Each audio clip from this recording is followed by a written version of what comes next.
오늘 우리에게 주시는 하나님의 말씀은 로마서 12장 9절 한 절인데 우리 한 목소리로 같이 봉독하겠습니다.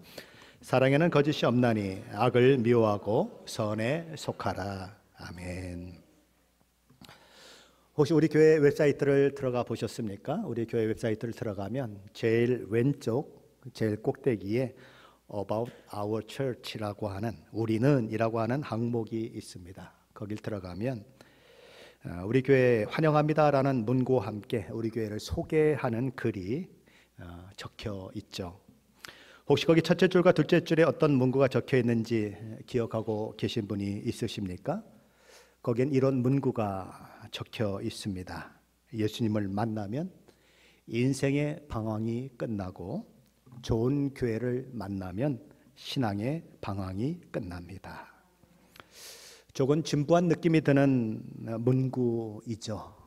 그러나 이 문장 속에는 저의 간절한 소원이 들어 있습니다. 저와 우리 교회 성도들이 어디로 와서 어디로 가는지를 모르는 사람들, 세상이 어떻게 시작되었고 어떻게 끝을 맺는 것인지를 알지 못하는 사람들, 그리고 참 생명과 참 자유를 알지 못한 채 영원한 멸망을 향해 달려가고 있는 사람들이 인생의 방황을 끝내고 우리 주 예수 그리스도의 십자가 복음을 전하는 자들로 세워지기를 소망하는 소원, 그리고 이미 구원받고 새 사람 된 우리를 통해 그리고 우리가 서로 섬기고 사랑하고 진실한 성도의 교제를 함을 통하여 이런저런 이유로 신앙생활을 포기하거나 멈추어 서 있는 사람들이 그 신앙적 방황에 종지부를 찍게 하는 일이 일어나기를 소망하는 소원이 거기 두 문구 속에 담겨 있습니다. 그렇다면 우리 교회는 그런 방향으로 그런 목적을 향해 달려가고 있을까요? 우리 교회를 통해 인생의 방황을 끝낸 사람은 몇 명이나 될까요? 우리를 통해 신앙의 방황을 끝낸 사람은 몇 명이나 될까요? 스스로 질문을 던져보면 가슴이 답답해지는 것은 무슨 이유일까요? 우리를 통해 신앙의 방황을 끝내는 것이 아니라 신앙생활을 하겠다고 우리 교회를 찾았는데 도리어 교회 안에서 서로 부딪히고 깨지고 망가지고 신앙의 방황이 더 깊어지는 일이 일어나지는 않았을까? 모처럼 신앙생활을 시작하려고 하는데 저와 여러분의 못난 모습 때문에 신앙생활을 영원히 포기한 사람은 없을까 하는 불안한 생각 때문에 마음이 힘들어지는 것은 저만의 생각일까요? 혹시 저 때문에 교회를 떠난 사람은 없을까요? 혹시 여러분 때문에 교회를 떠난 사람은 없을까요? 인생의 방황을 끝내는 일에 쓰임받는 교회, 신앙의 방황을 끝내게 만드는 그런 일에 쓰임받는 성도가 되려면 교회가 건강해져야 되고 교회된 저와 여러분이 영적으로 건강해야 합니다. 건강한 사람은 돌이라도 씹어먹을 능력이 있습니다. 그러나 건강하지 않으면 연한 부드러운 죽을 먹어도 체하고 토하고 아픈 법입니다. 몸이 건강하면 바이러스가 들어와도 잘 견뎌내고 이겨내지만 몸이 건강하지 못하면 작은 바이러스에도 힘들어하고 아프고 고통스러워하게 마련인 것입니다. 건강한 교회가 되지 못하면, 건강한 성도가 되지 못하면 참된 교회를 찾아 신앙의 방황을 끝내고 싶은 마음으로 교회 와서라도 조금 위로를 받고 싶고 교회를 와서라도 조금 내 인생에 의미를 찾고 싶었던 사람들조차 아무런 기쁨도 아무런 행복도 아무런 평안을 얻지도 못하는 일이 일어날 수 있습니다. 오히려 그런 것은 고사하고 병든 우리 자신들 때문에 그들에게 더 악 영향을 미쳐서 영원히 교회 생활을 떠나버리는 일들도 있을 수 있다는 것입니다. 그러기에 우리는 건강해져야 하는 것입니다. 그러기에 우리 교회는 건강해져야 하는 것입니다. 건강해지면 이런저런 사람들이 와서 이런저런 얘기를 해도 넉넉히 받아줄 수 있는 마음이 생기고 넉넉히 그것을 품을 수 있는 마음이 생기고, 그래서 어우러지다 보면 함께 갈 수 있는 일들이 일어나는 거예요. 그런데 저와 여러분이 건강하지 못해서 상한 갈대처럼 마구마구 흔들리면 의지하려고 딱 붙들었는데 같이 흔들리는 거죠. 그러면 교회에 대한 나쁜 편견과 교회에 대한 실망 때문에 신앙생활하지 못하는 일들이 일어날 수 있다는 것입니다. 그렇다면 어떻게 해야 우리는 건강한 교회를 만들어낼 수 있을까요? 어떻게 해야 우리는 영적으로 건강한 교회가 될 수 있을까요? 어떻게 해야 저희 교회를 통해 인생의 방황을 끝내는 사람들이 만들어지고 신앙의 방황을 끝내는 사람들이 만들어질 수 있을까요? 오늘 저와 여러분이 함께 읽었던 로마서 12장 9절 말씀은 건강한 교회, 건강한 성도의 두 가지 특징에 대해서 이야기를 하고 있습니다. 사랑에는 거짓이 없나니 악을 미워하고 선에 속하라. 건강한 교회, 건강한 성도는 두 가지 특징을 가지고 있다는 거예요. 하나는 그들의 사랑에는 거짓이 없다는 것입니다. 그리고 건강한 교회, 건강한 성도의 다른 또 하나의 특징은 그들이 악을 미워하고 선에 속한 자라는 것입니다. 로마서 12장 9절이 말씀한 이 두 가지 특징은 건강한 그리스도인, 건강한 교회의 아름다운 특징인 것입니다. 로이드 존스 목사님은 이 구절을 떠나서는 그리스도인의 삶의 기초는 있을 수 없습니다. 그리스도인의 삶은 언제나 바로 이 두 가지 원리의 차원에서 생각되어야 합니다. 만일 우리가 이 두 원리에 대하여 바르기만 한다면, 바른 자세와 태도와 바른 삶의 모습을 가지고 있다면 우리는 결코 잘못 가거나 그릇될 수 없습니다 라고 이야기를 하고 있습니다. 이거 두 가지 특징은 건강한 그리스도인의 삶을 떠받치는 두 개의 기둥과 같은 것입니다. 오늘 말씀을 함께 나누는 가운데 저와 여러분 모두가 바로 이런 기초 위에 세워져서 건강한 교회, 건강한 성도로 세워지는 놀라운 역사가 있으시기를 예수 그리스도 이름으로 간절히 축원합니다. 사도 바울이 그리스도인의 삶에 있어서 그 기초가 되어야 하고 뼈대가 되어야 하는 것을 제시하고 있는 건강한 그리스도인의 첫 번째 특징은 뭐라고 그랬죠? 그들이 거짓이 없는 사랑을 한다는 데 있습니다. 사랑에는 거짓이 없나니입니다. 사랑에는 거짓이 없다고 하는 말은 외식 없는 사랑을 한다는 것을 말합니다. 외식은 뭘까요? 오랜만에 식구들이 나가서 맛있는 음식을 사 먹는 게 외식일까요? 아닙니다. 이 외식은 한자어로서 바깥 외, 꾸밀식 이렇게 되어 있습니다. 그러니까 겉으로 꾸미는 것, 바깥으로 꾸미는 것이 외식입니다. 그러므로 외식 없이 사랑하라는 말은 우리가 가진 사랑이, 우리가 나누는 사랑이, 꾸미는 사랑, 속과 겉이 다른 사랑, 뭔가 숨기면서 나의 유익을 구하기 위해서 히히하고 웃으면서 가는 사랑과는 달라야 한다는 것입니다. 예수님 당시에 수많은 종교 지도자들이 예수님으로부터 외식하는 자들이라고 자주 꾸중을 들었습니다. 심지어 그들을 가리켜 회칠한 무덤이다 라고까지 우리 주님은 말씀하셨습니다. 속에는 썩은 시체가 있습니다. 속에는 그것을 파먹는 구더기들이 득실득실합니다. 생각만 해도 구역질이 나며, 그런데 겉은 하얀 회를 잘 칠해 놓아서 깨끗해 보이고 심지어 아름답게까지 보이는 그런 무덤처럼 당시 종교 지도자들의 겉과 속이 너무 달랐다는 것입니다. 그래서 호되게 꾸짖은 거죠. 성경에서 사용되고 있는 이 외식이라고 하는 헬라어 원어는 히포크리테스입니다. 이 단어는 본래 맡겨진 배역에 따라 연기하는 배우 혹은 연기 그 자체를 가리키는 단어입니다. 요새는 분장술이 잘 발달을 해서 가발도 쓰고 젊은 사람도 아주 노인네로 잘 보이게 하는 그런 일들이 있지만 거기에는 그런 일들이 쉽지 않았습니다. 그래서 연극하는 배우가 가면을 쓰고 연극을 했습니다. 악역을 하는 모습을 하게 되면 악한 얼굴을 한 가면을 쓰고, 나이 드신 분의 연기를 하면 나이 드신 분의 얼굴을 가진 가면을 쓰고, 아니면 젊은 사람의 그런 연기를 하면 젊은 사람의 모습을 하고 있는 가면을 쓰고 그렇게 연기를 했습니다. 그것이 히포크리테스입니다. 자신의 본 모습은 그게 아니죠.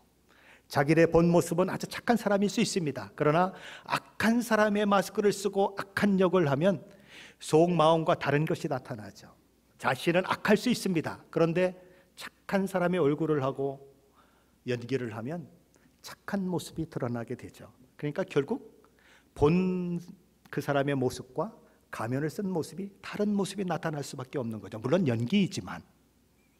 그래서 그것이 자연스럽게 외식이라고 하는 말로 연결이 되어서 오늘날 그것이 연기 또는 연기자를 가리키는 말이 외식이라고 하는 말로 그렇게 사용되고 있는 것입니다. 그게 히포크리테스입니다.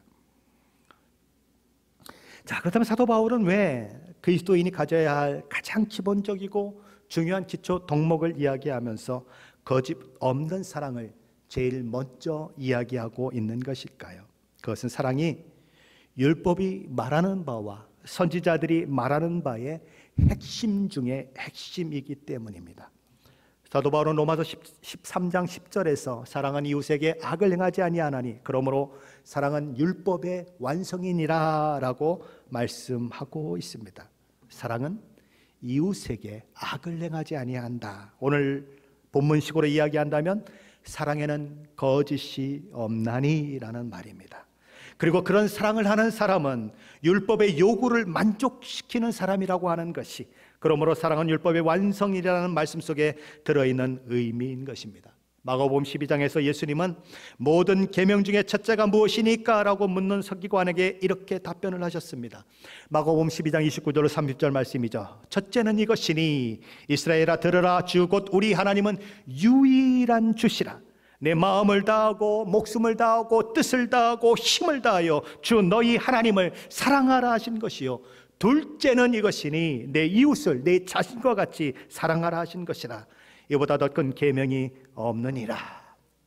같은 내용을 기록하고 있는 마태복음 22장 40절 말씀에서 우리 주님은 이 두 계명이 율법과 선지자의 강령이라고 말씀하셨습니다. 모든 율법이 말씀하는 바, 모든 선지자들이 기록된 성경이 말씀하는 바, 그 가르침을 하나로 묶어서 엑기스만 뽑아낸다면 무엇이 될 수 있는가? 위로는 하나님을 사랑하는 것이고 옆으로는 이웃을 사랑하는 것으로 집약될 수 있다는 거예요. 그러므로 하나님의 말씀인 율법을 사랑하고 율법의 말씀을 따라 살기를 원하는 사람은 어떤 사람인가? 위로는 하나님을 사랑하는 사람이어야 하고 옆으로는 이웃을 사랑하는 사람이 되어야 한다라는 것입니다. 그런 사람은, 그런 사랑을 가진 사람은 결코 이웃에게 악을 행하지 않는다는 것이죠. 사랑은 이웃에게 악을 행하지 아니하나니 그러므로 사랑은 율법의 완성이니라. 거짓 없는 사랑을 가지면 이웃에게 악을 행할 수 없습니다. 왜 거짓 사랑을 합니까? 왜 사랑하지 않으면서도 사랑한다는 표를 냅니까? 왜 내가 당신을 위한다는 그런 일을 합니까? 그 마음속에 사기치려고 하는 마음이 있는 거죠.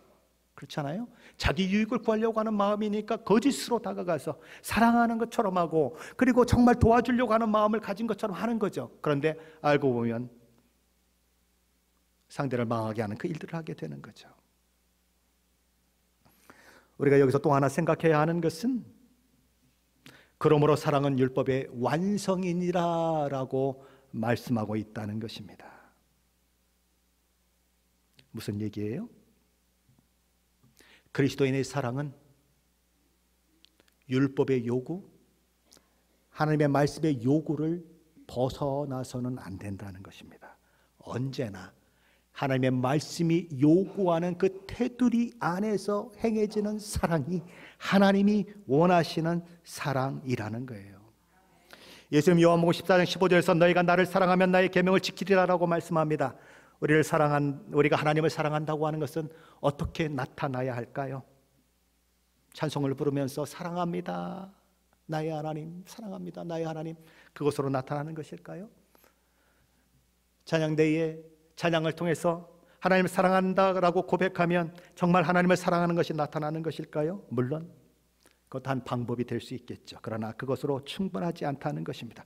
그것만으로는 저와 여러분이 진정으로 하나님을 사랑한다고 하는 것을 보증할 수 없다는 것입니다. 너희가 나를 사랑하면 나의 계명을 지키리라. 말씀 그대로 우리의 주님의 말씀을 따라 행하는 것이, 따라 나올 때 진정으로 우리가 하나님을 사랑한다고 하는 것이 증명된다는 것입니다. 사도 요한은 요한일서 2장 4절 5절에서 그를 아노라 하고 그의 계명을 지키지 아니하는 자는 거짓말하는 자요 진리가 그 속에 있지 아니하되 누구든지 그의 말씀을 지키는 자는 하나님의 사랑이 참으로 그 속에서 온전하게 되었나니 이로써 우리가 그의 안에 있는 줄을 아노라라고 말씀했습니다. 하나님의 말씀을 떠난 사랑은 하나님이 원하시는 사랑이 아닙니다. 하나님은 사랑이시지만 사랑이 하나님이 될 수는 없습니다. 뭐든지 사랑만 하면 되는 거예요. 그냥 사랑만 하면 되는 거예요 라고 얘기하는 사람들이 있어요. 사랑하면 끝이에요. 하나님은 사랑이시라고 그러잖아요. 다 그냥 사랑으로 품으면 되는 거예요. 다 사랑하면 다 되는 거예요 라고 얘기하지만 아니에요. 하나님의 말씀을 벗어난 사랑은 하나님이 원하시는 사랑이 아니에요. 기독교인들이 다 품어야 합니다. 모든 것들을 다 품어야 합니다. 이것도 용납해야 되고 저것도 용납해야 되고 하나님의 사랑으로 가슴에 품어야 됩니다 라고 얘기하지만 하나님의 말씀에 벗어나면 그거는 하나님이 원하시는 사랑이 아니에요. 단호하게 거부해야 해요. 그런데 교회 안에 사랑이라는 것 하나로 들어와 뱀이 따리를 들고 있는 것처럼 하나님의 말씀을 무시하고 하나님의 말씀을 거역하고 하나님의 말씀을 무시하고 하나님의 말씀에 반대되는 행동을 하는 일들이 일어나고 있어요. 그건 하나님이 원하시는 사랑 아니에요. 하나님이 원하시는 사랑은 언제나 하나님의 말씀의 테두리 안에서 이루어져야 해요. 그렇다면 사랑은 어떤 특징을 가지고 있을까요? 우리가 종종 부르는 찬양 중에 사랑은 더 가지지 않는 것이라고 하는 찬양이 있습니다. 혹시 아시는지 모르겠어요. 1절 가사는 이렇게 되어 있습니다. 사랑은 참으로 버리는 것, 버리는 것, 버리는 것. 사랑은 참으로 버리는 것, 더 가지지 않는 것. 2절은 이렇게 되어 있습니다. 사랑은 참으로 섬기는 것, 섬기는 것, 섬기는 것. 사랑은 참으로 섬기는 것, 더 가지지 않는 것. 3절은 이렇게 되어 있습니다. 혹시 아십니까? 사랑은 참으로 베푸는 것, 베푸는 것, 베푸는 것. 사랑은 참으로 베푸는 것, 더 가지지 않는 것. 이 찬양의 가사는 사랑을 세 가지로 이야기하고 있습니다.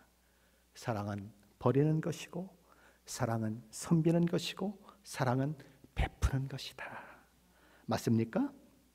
네, 맞죠. 하지만 사도 바울은 사랑은 버리는 것이라고 말하지 않고 있습니다. 사랑은 섬기는 것이라고도 말하지 않습니다. 사랑은 베푸는 것이라고도 말하지 않습니다. 그는 그렇게 이야기하는 것이 아니라 사랑에는 거짓이 없나니라고 말씀하고 있습니다. 다시 말해서 그 어떤 사랑이라도 그것이 나를 버리는 사랑이고, 그것이 베푸는 사랑이고, 그것이 섬기는 사랑으로 그렇게 나를 통해서 나타난다고 하더라도 그 사랑 속에 거짓이 담겼다면 소용이 없다는 거예요. 그 핵심을 파고들어서 가장 깊은 곳을 들어가서 사랑은 거짓이 없어야 한다.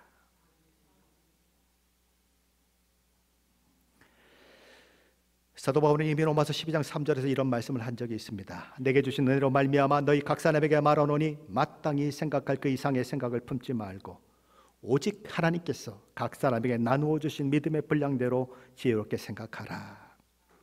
세번역 성경으로 다시 읽어보면 이렇습니다. 나는 내가 받은 은혜를 힘입어서 여러분 한 사람 한 사람에게 말합니다. 여러분은 스스로 마땅히 생각해야 하는 것 이상으로 생각하지 말고 하나님께서 각 사람에게 나누어 주신 믿음의 분량대로 분수에 맞게 생각하십시오. 마땅히 생각하는 것 이상으로 자기를 생각하지 말라는 것입니다.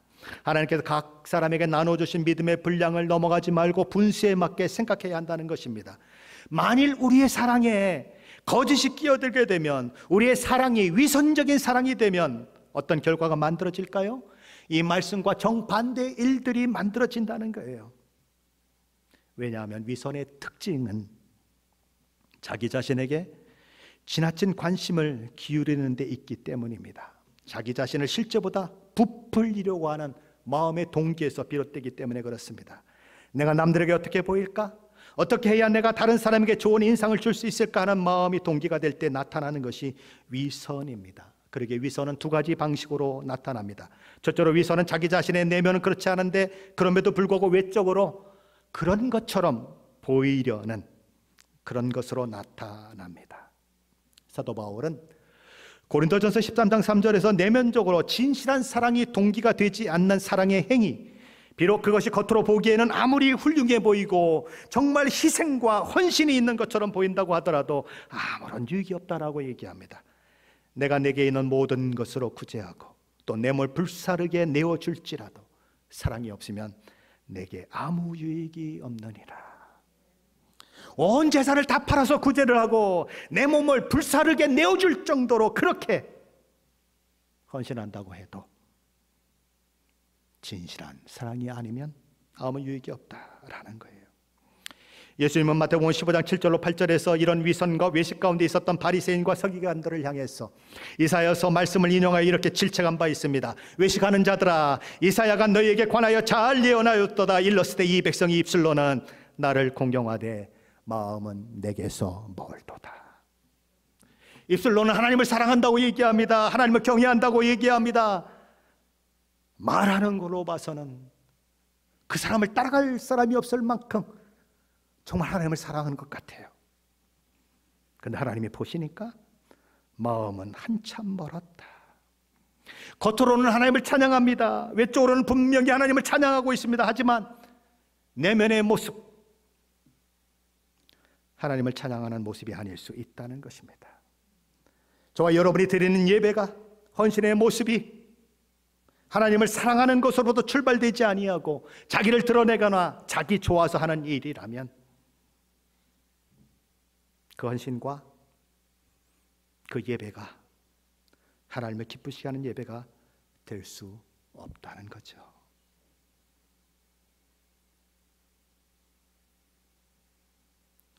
예수님 마태복음 6장에서 위선에 대한 몇 가지 예를 우리에게 말씀하고 계십니다. 그 한 예는 사람에게 칭찬을 받고 사람들에게 멋진 사람이라고 칭함을 받기 위해서 행하는 구제 행위였습니다. 정말 누군가를 돕고 싶은 동기에서 시작된 구제라면, 정말 그를 사랑해서 하는 구제라면, 내가 저 사람에게 언제 무엇을 어떻게 했다고 막 여기 가서 얘기하고 저기 가서 얘기하고 목사님 만나서 얘기하고 장로님 만나서 얘기하고 그럴 필요가 있을까요? 없어요. 왜 얘기해요? 내가 그런 사람입니다. 내가 그런 착한 일을 했습니다. 라고 이야기하고 싶은 거예요. 마태복음 6장 2절에 이렇게 말씀합니다. 그러므로 구제할 때 외식하는 자가 사람에게 영광을 받으려고 회당과 거리에서 하는 것 같이 너희 앞에 나팔을 불지 말라. 진실로 너희에게 이르노니 그들은 자기 상을 이미 받았느니라. 예수님이 말씀하는 또 다른 외식은 뭡니까?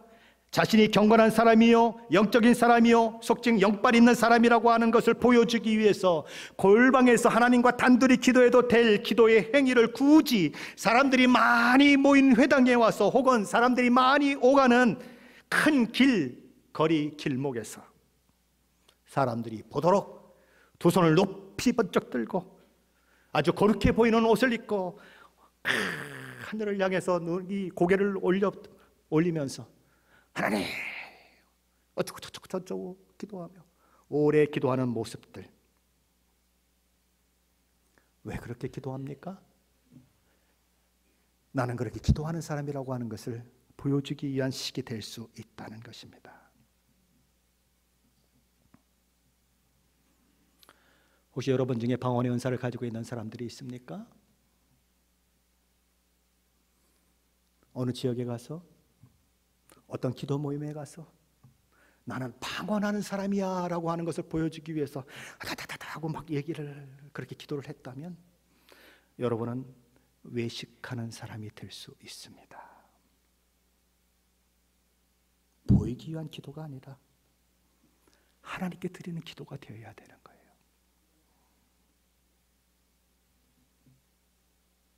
자기를 괜찮은 사람이라고 보이기 위한 기도라면 그 기도는 외식이 될 수 있습니다. 자기가 괜찮은 사람이라고 보이려고 하는 구제라면 그 구제도 외식이 될 수 있습니다. 둘째로 위선을 하는 사람들은 종종 이런 반응을 보일 때가 있습니다. 자기 허점을 가리기 위해서 남의 허점을 지독하리만큼 파고드는 사람들이 있습니다. 권투경기에 보면 공격은 최선의 방어다라는 말이 있습니다. 계속 공격해 들어가면 상대방이 주먹을 내뻗지 못하기 때문에 계속 공격을 하면 저절로 방어가 된다는 거죠. 그래서 자신의 어두운 모습들, 자신의 죄된 모습을 숨기기 위해서 상대방을 수도 없이 공격하는 사람들이 있습니다. 언젠가 미국의 목사님이 아주 막 이 복음적인 교회의 목사님이 막 동성애에 대해서 엄청나게 막 이야기를 했습니다. 동성애는 하나님이 원하시지 않는 것입니다. 성경에 없는 거예요. 그거는 죄예요. 와, 다른 사람들보다 막 엄청나게 강하게 얘기했어요. 나중에 알고 보니까 그 사람이 동성애자예요. 뭐 때문에 그렇게 난리 쳤습니까? 자기 죄를 감추기 위해서. 사기치는 사람이 사기치는 사람 만나면 막 물불을 안 가리고 막 입에 거품 불고 막 욕하잖아요. 거짓말하는 사람이 거짓말하는 사람 만나면 막 그냥 막 흥분하잖아요. 왜요? 자기 거짓을 감추고 자기 사기를 감추기 위해서. 외식이 그렇게 나타날 수 있다는 거예요. 사도 바울이 그리스도인의 삶에 있어서 그 기초가 되어야 하고 뼈대가 되어야 하는 것을 제시하고 있는 건강한 그리스도인의 두 번째 특징은 그들이 악을 미워하고 선에 속해 있다는 데 있습니다. 악을 미워하고 선에 속하라고 하는 것은 악을 혐오하고 선한 것에 매달리라는 말입니다. 악은 선한 것을 미워하고 선한 것을 파괴합니다. 그와 마찬가지로 저와 여러분은 악을 미워하고 악을 파괴하는 사람이 되어야 한다는 것입니다. 사도 바울은 그런 악에 대해서 공포를 느낄 만큼 우리는 악을 바라봐야 한다고 얘기합니다. 적극적으로 혐오하는 마음을 가지고 악을 대해야 한다고 이야기합니다. 요즘 시대는 어떤 시대입니까? 내가 좋으면 다 좋은 것이고 내가 싫으면 다 좋은 것인 그런 시대를 우리는 살고 있습니다. 모든 것이 자기 위주예요. 선과 악도 나를 기준으로 생각하는 시대가 바로 오늘 이 시대입니다. 그래서 절대적인 선도 없고 절대적인 악도 없다라고 생각하는 시대가 오늘 이 시대예요. 절대적인 진리는 존재하지 않는다고 생각하는 시대가 바로 오늘 이 시대입니다. 그러나 이 시대의 이런 정신은 성경이 말씀하고 있는 내용과 일치하지 않습니다. 그런 선에 대한 생각, 그런 악에 대한 생각은 성경이 이야기하고 있는 선과 악과는 다른 것입니다. 성경이 말씀하는 악과 선은 우리가 그렇게 생각을 하든 생각을 하지 않든 상관이 없어요. 성경이 악이라고 말씀하는 것은 악이고 성경이 선이라고 말씀하는 것은 선인 것이죠. 그것이 절대적인 진리예요. 하지만 요즘 시대는 그것을 인정하지 않으려고 합니다. 주관적인 관점에 따라서 선이 악이 되고 악이 선이 되는 시대를 살고 있어요.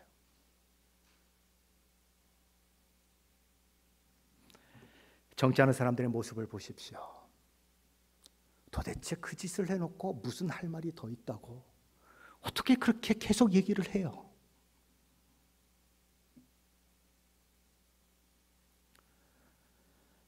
트럼프가 오늘 아침에 보니까 이런 얘기를 했더라고요. 유럽이 자기 방어를 위해서 무기를 구입하지 않고 자기 방어를 위해서 국방을 튼튼하게 하지 않았으니 나는 러시아에게 유럽을 막 침입하고 그러라고 얘기하고 싶다고 이렇게 얘기를 해요. 그 사람이 우리 미국의 대통령이 될 사람입니다. 제가 볼 때는 트럼프를 막을 사람이 아무도 없어요. 트럼프를 좋아해서 이렇게 얘기하는 것이 아니라 틀림없이 대통령이 될 것 같아요. 그런데 그런 사람의 입에서 이런 몰상식한 얘기가 나오고 있어요. 그냥 자기 마음대로 해요. 만약에 선도 주관적이고 악도 주관적으로 해석하면 어떤 일이 일어날까요? 사람의 보는 시각에 따라서 어떨 때는 이게 선이 되고 어떨 때는 이게 악이 되고 또 다른 사람이 보면 이게 악이 선이 되고 이 선이 악이 되는 일들이 일어나겠죠. 그러면 누가 이득일까요?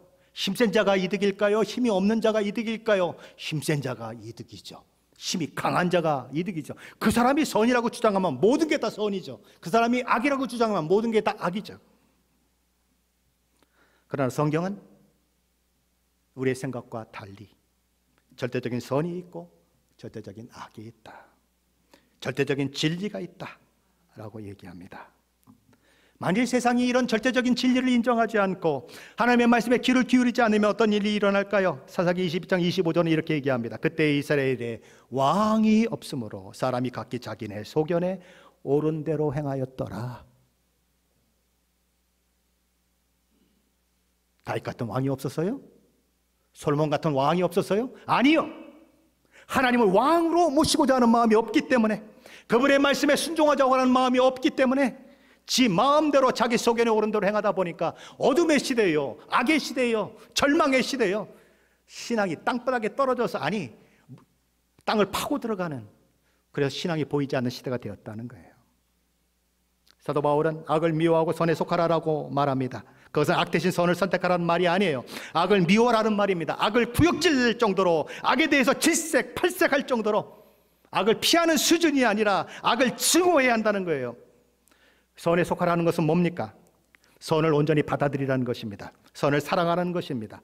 선에 속하라는 말은, 이 속한다고 하는 말은 악교로 접착시키는 것을 말해요. 옛날에 제가 어릴 때는 이 강력본드나 이런 것들이 별로 없어서 악교를 잘 끓여가지고 나무 같은 걸 딱 붙이면 떨어지지 않습니다. 바로 그렇게 하는 게 속한다는 의미예요. 강력본드로 두 개를 붙여서 하나로 만드는 것처럼 선과 하나로 붙어 있어야 한다는 거예요. 마치 선과 내가 한 몸인 것처럼 되라, 그렇게 얘기하는 것입니다. 이 속한다고 하는 말이 고린도전서 6장 16절에는 이렇게 되어 있습니다. 창녀와 합하는 자는 그와 한 몸인 줄을 알지 못하느냐. 일러스되 둘이 한 육체가 된다 하셨나니. 여기 창녀와 합하는 자는 이라고 하는 말이 나오는데, 여기 합한다고 하는 말이 헬라어 콜라오입니다. 그런데 아까 속한다고 하는 말도 헬라어 콜라오예요.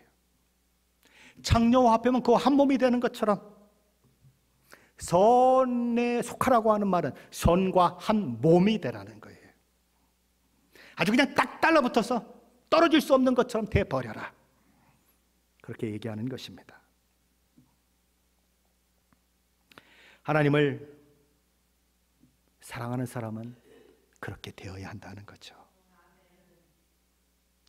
그러면 우리가 어떻게 악을 증오하고 정말 사랑과 딱 달라붙은 사람이 될 수 있을까요? 선과 딱 달라붙은 사람이 될 수 있을까요? 오직 방법은 하나뿐입니다. 여호와 하나님을 사랑하는 거예요. 그럼 어떻게 하나님을 사랑할 수 있을까요? 아무나 하나님을 사랑할 수 있을까요? 누구나 하나님을 사랑할 수 있을까요? 아니에요. 예수 믿지 않는 사람은 하나님의 대적자로, 하나님을 거부하는 자로 살게 되어 있습니다. 그러므로 하나님을 사랑하려면 제일 먼저 필요한 것은 저와 여러분이 예수 믿고 거듭나는 거예요. 새 사람이 되는 거예요. 새 마음을 갖는 거예요. 그리고 새 사람 된 새 마음 속에 적극적으로 하나님을 사랑하는 마음을 갖고 움직이면 악을 미워하고 선을 아주 그냥 찰떡같이 붙어서 선에 속한 사람이 될 수 있다는 것입니다. 시편 104편을 한번 집에 가서 읽어보십시오. 시편 104편에서 시편 저자는 이렇게 시작을 합니다. 내 영혼아 여호와를 송축하라.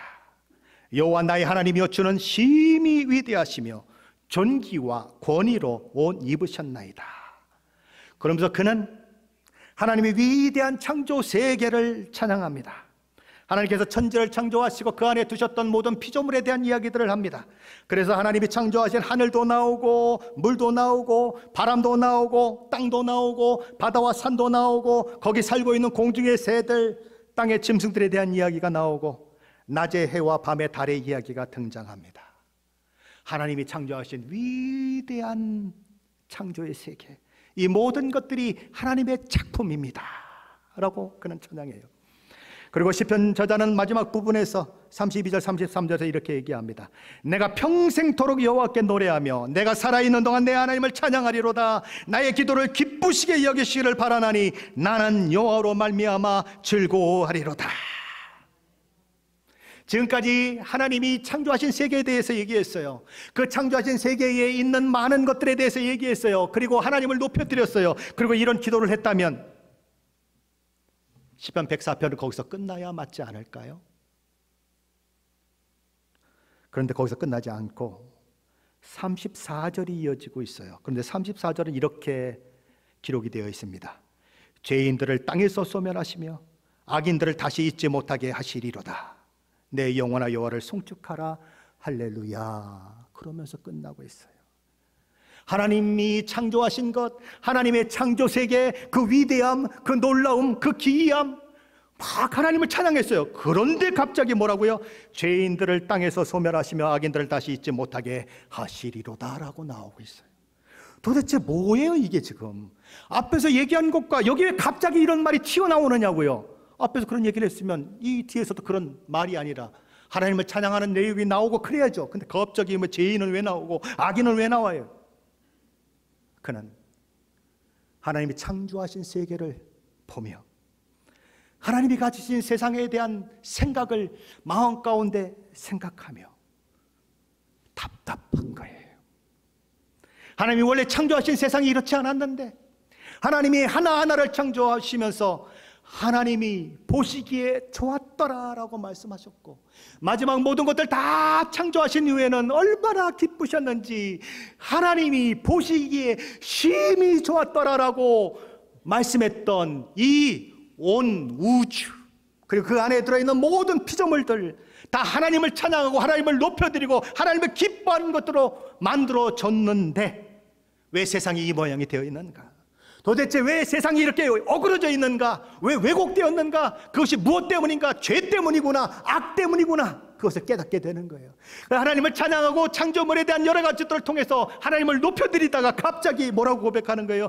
죄인들을 땅에서 소멸하시며 악인들을 다시 잊지 못하게 하시리로다라고 얘기하는 거예요. 악이 있어서는 안 된다는 것입니다. 죄가 있어서는 안 된다는 거예요. 하나님의 창조의 목적과 다르다는 거예요.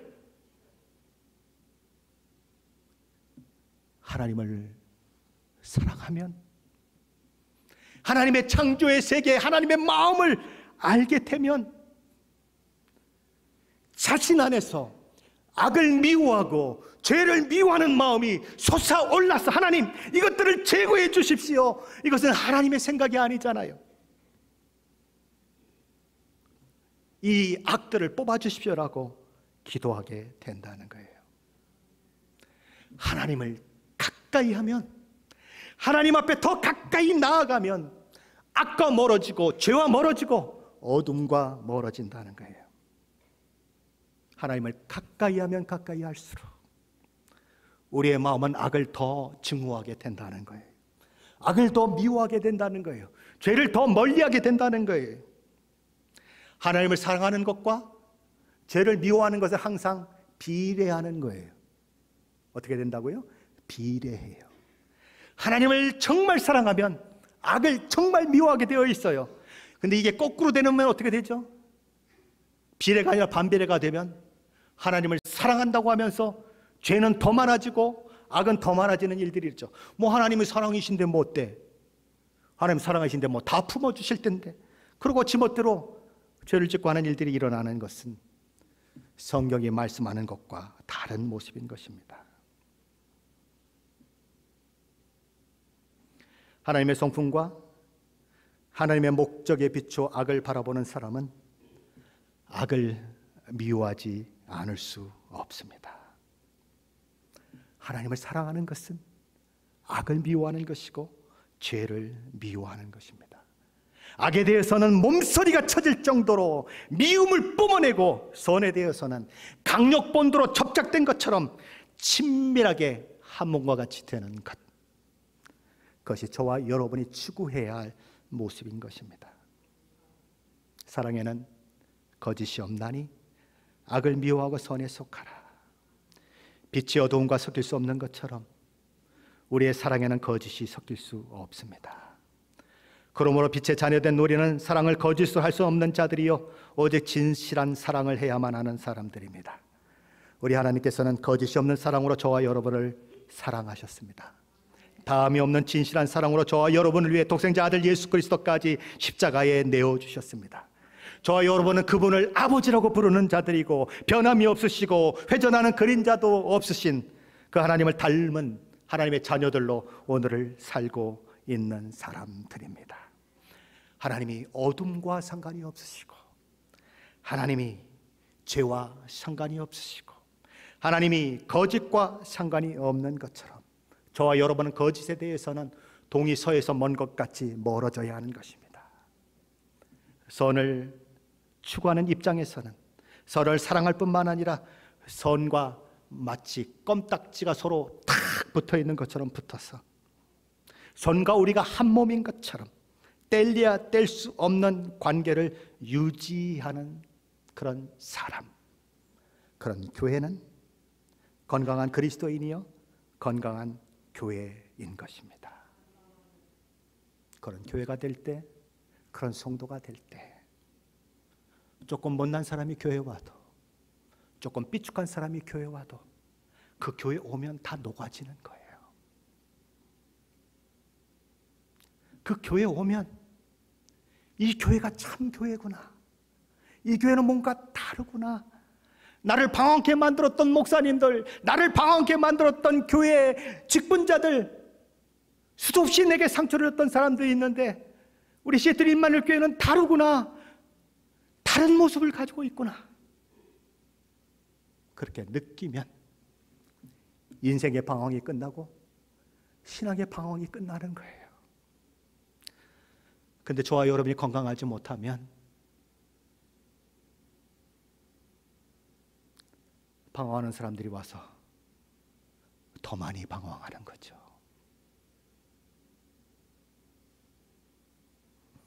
저는 저와 여러분이 건강한 그리스도인으로, 건강한 교회로 세워져서